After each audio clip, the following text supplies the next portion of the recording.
Hey there, I'm Valerie from Sentimental Sweets by Val.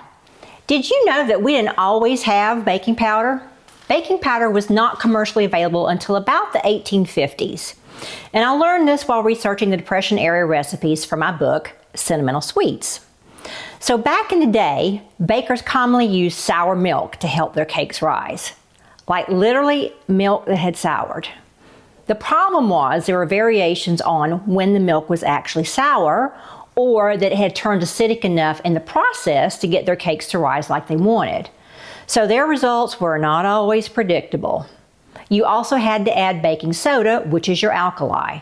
And remember, the combination of an acid and an alkali releases CO2, or air, which gives cakes the lift. Why is this of any interest today?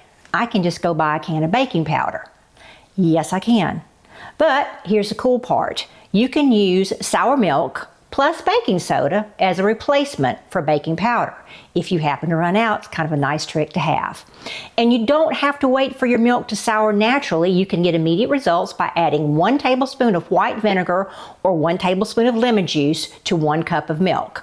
I usually use white vinegar because I'll keep it on hand. I don't have to worry about it spoiling.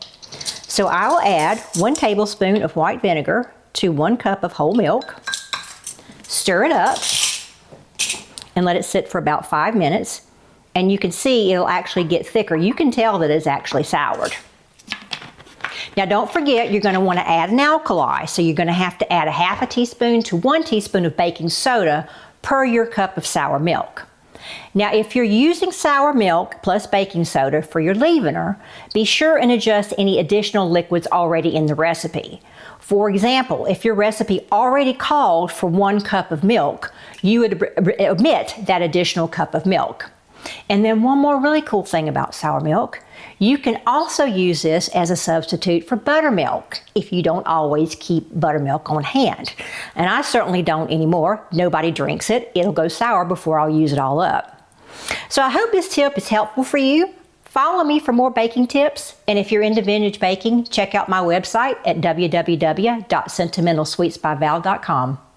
And until next time, happy baking.